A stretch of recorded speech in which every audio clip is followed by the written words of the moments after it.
So my story is I got 20 years clean. I come from a very abusive background.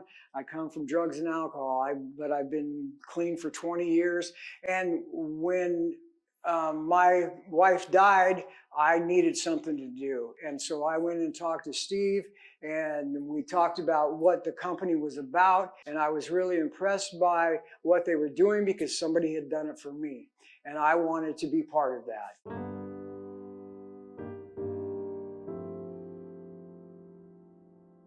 I'm Mike Dassow. I'm the supervisor for Dignified Workday for the paint crew. Right now we're working at Catholic Charities, Mother Teresa. We're doing this one-bedroom apartment, interior, changing colors on it. When I come in, what I do is we come in and we make sure that we have a staging room so that we can put all our equipment in there and make it look organized and professional. This is the paint we're using. We got brushes, we got ladders. We use all these drops to cover everything up so that we don't get paint on the floors. 12-inch rollers, 3/4 nap, roller frames. We use these poles.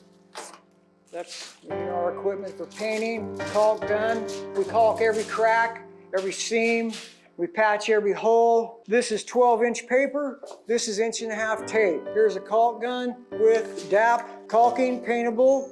We use it rolling. We use a 12-inch roller. Sometimes we use an 18-inch roller. It just depends. This is a 3/4-inch snap, 9-inch roller. These are small rollers. We use these for in small spaces. What's important about this is if we're in a small area and we can't reach it with the 9-inch roller, this one comes in handy for that, so that we just get into the smaller places. This one is handy because we can do more space. Like I said, the drops are down because we don't want to get paint all over the floor. We want to be professional. We're getting ready to move on to other aspects of the job. We want to start doing exteriors instead of just interiors and moving into the private sector. We've got enough people to do that now. But we came from crew not knowing what they were doing to where we are now, where we've been doing, on an average 3 apartments a week. Staging room needs to be organized. We need to be organized. We need to be professional.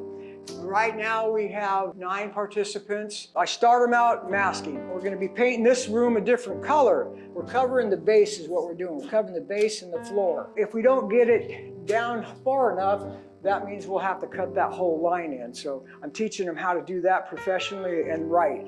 We got to fill every hole. As you see, there's marks in the walls here. So we teach them how to patch these holes and then texture them and then prime them and then paint. All this stuff here has to be fixed. There's a patch out here that the door has gone through. So we're teaching everything. We're teaching from paint preparation to painting to patching to texture, the whole ball of wax. We're not getting paid a lot of money for these apartments, so in order for our company to even break even on these, we have to be in and out in a certain amount of time. So teaching these guys how to do it that way, it's a painter's way. And once these gentlemen get it, they take pride in their work, because every day at the end of the day, I'm telling them, hey, what a good job you've done, building them up in esteem, building their confidence up. When a participant comes into Dignified, this is the hardest job to come into because it's the most technical job. It's not just something you can come in and pick up the mask machine and do it. You have to be taught how to do it. There's a lot of prep work done here. They think they're just going to come in and paint the walls, and that's not what the deal is. They're coming in and they're going to find out that painting is the hardest part of the job.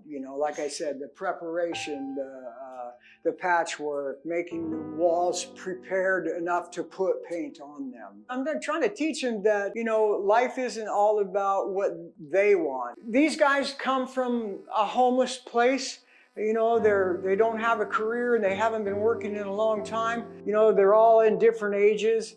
They're not so used to having someone tell them what to do all the time. They're not so used to having rules and expectations. Sometimes they think I'm a little aggressive, but once they get to know me, they realize what I'm trying to do with them. I'm just trying to teach them a career so that they can move on anywhere they go and be a professional painter. You know, we're doing 3 apartments a week. That takes consistency. That takes the desire to show up for work and come in and take pride in their work. We're just teaching people how to have a career. It's a life lesson. Teaching people that I am responsible. I am responsible for getting myself to the job, getting myself open-minded enough to be teachable, open-minded enough that this could lead me somewhere. This could lead me from being homeless to having a home and having the things that I desire. We are successful because we take pride in our work, and we want to make sure people know that we're going to do it the right way.